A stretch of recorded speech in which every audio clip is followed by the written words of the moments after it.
Hello बच्चों, तो आज हम लोग देखने वाले हैं काफ़ी इंटरेस्टिंग पोयम जिसका नाम है द ओल्ड ओक ट्री। और जो कवि हैं, पोएट हैं, उनका नाम है विलियम हेनरी डेविस। इसमें जो पोएट हैं वो क्या करते हैं, एक ट्री से यानी ओल्ड ओक ट्री से क्या करते हैं, बातें करते हैं। तो चलिए देखते हैं क्या कहते हैं। पहला कहते हैं दिया है, I sit beneath your lips old oak, You mighty one of all the trees. I sit beneath. I sit means मैं बैठा हुआ हूँ। Beneath means नीचे।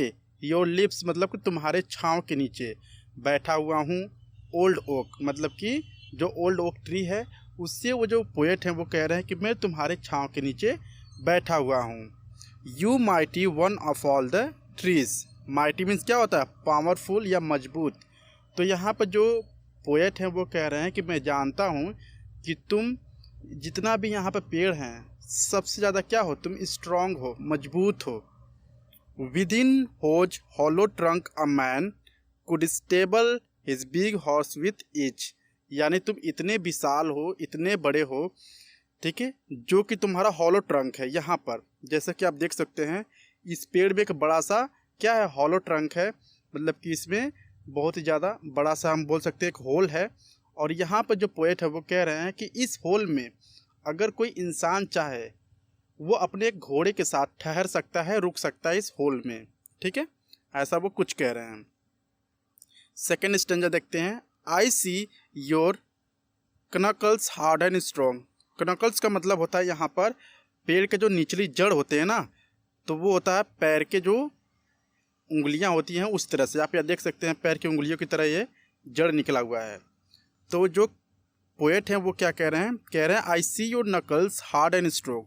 जो तुम्हारी जड़ें हैं वो बहुत ही ज़्यादा स्ट्रॉन्ग है, बहुत ही ज़्यादा हार्ड है। But have no fear they will come to blow.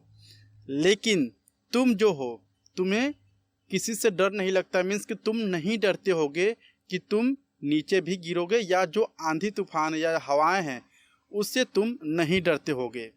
Your life is long and man is short. जैसा कि मैं जानता हूँ, मेरे हिसाब से तुम्हारी जो लाइफ है, जीवन है, बहुत ही लंबी है, और मेरी जो जीवन है, लाइफ है, बहुत ही छोटी है। But which has known the greater ओज। ओज का मतलब यहाँ पे है सौरो, दुख। तो यहाँ पे जो कवि हैं वो कहना चाह रहे हैं बट लेकिन, which has known the greater वो, लेकिन मैं तुमसे कहना चाहता हूँ या मैं तुमसे कहता हूँ कि अपने लाइफ में कौन सबसे ज़्यादा दुख देखा है, तुम या मैं। यहाँ पे कंपेयर कर रहे हैं, जो पोएट हैं वो पेड़ से पूछ रहे हैं कि तुमसे ज़्यादा मैंने दुख अपने लाइफ में देखे हैं। दो हास्ट का मतलब होता है you have not seen starred women here, यानी पेड़ से वो कहते हैं कवि कि तुमने कभी भूखे हुए वुमेन को नहीं देखा होगा। और man gone mad because ill fed, और तुमने किसी इंसान को भी भूख से पागल होते हुए नहीं देखा होगा। Who stairs at the stones in the city street, जो दिन भर जो रोड पे रहते हैं और जो बड़े बड़े घर हैं उनके सामने वो निहारते रहते हैं, उनको देखते रहते हैं कि उनको कुछ खाना वहाँ से मिल जाए। Mistaking them for hunks of bread, किसके लिए, वो कुछ ब्रेड का मतलब यहाँ पर भोजन है, कुछ भोजन के लिए, कुछ रोटियों के लिए वो वहाँ पर बाहर, ठीक है, फुटपाथ पे वे क्या करते हैं, वेट करते हैं, या हम बोल सकते हैं रहते हैं, या अपना लाइफ गुजारते हैं। नेक्स्ट स्टेंजा देखते हैं, दो has not felt the shivering backs of Holmes children's lying down। और यहाँ पर फिर से जो कवि हैं वो कह रहे हैं, क्योंकि जो पेड़ है बेसिकली आप जानते होंगे कि पेड़ जो है वो एक जगह ही रहता है, वो कहीं तो जा नहीं सकता है।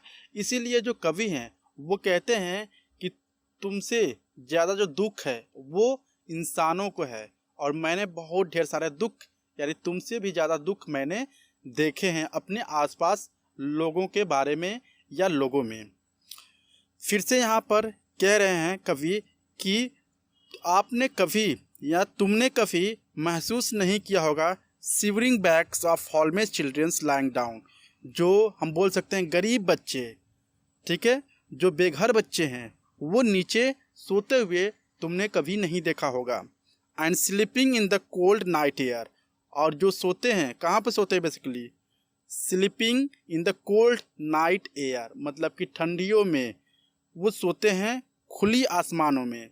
Like doors and walls in London town, जैसे लंदन टाउन में जो दीवारें होती हैं, घर होते हैं, वो खड़े रहते हैं दिन हो या रात। सेम उसी तरह से जो वहाँ के जो गरीब लोग हैं बेसिकली वो क्या कर रहे हैं, रात भर ठंडी हवाओं में या खुली आसमान में वो स्ट्रीट में यानी फुटपाथ पे वो सोते हैं। नेक्स्ट फिर से क्या कहते हैं कवि, देखते हैं। नोइंग दो has not known such a same and only storm has come the way, methinks I could in comfort spend my summer with thee day by day, knowing thou host not known such a same, यानी आप इस तरह के चीज़ें नहीं देखे होंगे। सच same, same means कि ये क्या है, काफ़ी बुरी बातें हैं कि जो गरीब लोग हैं वो क्या कर रहे हैं, खुली आसमान में सो रहे हैं बिना खाए पिए। ये बहुत ही सेम वाली बातें हैं, ऐसा वो कभी यहाँ पे कह रहे हैं। And only storm have come the way, the means होता है यहाँ पर यू, मतलब कि वो कभी कह रहे हैं कि तुम्हारे रास्तों में या तुम्हारे पास, पेड़ से कह रहे हैं कि सिर्फ क्या आते होंगे, स्टॉर्म्स, मतलब कि हवाएं आती होंगी, ठीक है। मी थिंक्स, मी थिंक का मतलब होता है यहाँ पर आई थिंक, यानी मेरे हिसाब से। I could in comfort spend, मेरे हिसाब से मैं बहुत ही अच्छा सा समर बिता रहा हूँ।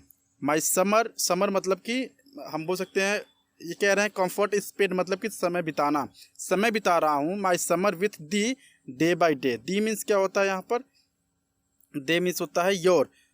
तो यहाँ पर जो कवि हैं वो कह रहे हैं कि मैं अपना जो समर है, गर्मियों का सीज़न है, समय है, मैं तुम्हारे पेड़ के छाँव के नीचे बहुत ही अच्छे से बिता रहा हूँ। जैसा कि आप यहाँ पर देख सकते हैं, जो पोएट हैं वो यहाँ पर बैठकर कुछ लिख रहे हैं। To lie by day in the green shade and in the hollow rest at night, and through the open doorway see the stars turn over lips of light। अब यहाँ पे फिर से जो कवि वो कह रहे हैं to lie by day in the green shade, यानी मैं दिन में क्या कर रहा हूँ, तुम्हारे छाँव के नीचे मैं सो रहा हूँ या मैं तुम्हारे छाँव के नीचे ठहर रहा हूँ। And in the hollow rest at night, और रात के समय में इस हॉलो में, यानी जो बड़ा सा घर नुमा दिख रहा है, इसमें मैं क्या करता हूँ, रेस्ट करता हूँ। एंड थ्रू, और इसके द्वारा, द ओपन डोरवे सी, यानी जो ये डोर है, ठीक है, सी मीन्स देखता हूँ, द स्टार्स, किसको, सितारों को, turn over lips of light, जो पत्तों के ऊपर चमकते हैं। और ये पेड़ से, जो ट्री है, ओक ट्री है, इससे अपने आप को कंपेयर कर रहे हैं, कि कह रहे हैं कि मैंने अपने लाइफ में तुमसे भी ज़्यादा दुख देखे हैं। तो हालांकि मैंने पहले ही एक्सप्लेन कर दिया इन सारी चीज़ों को। आई होप आपको काफ़ी हेल्प करेगा ये जो पोएम है।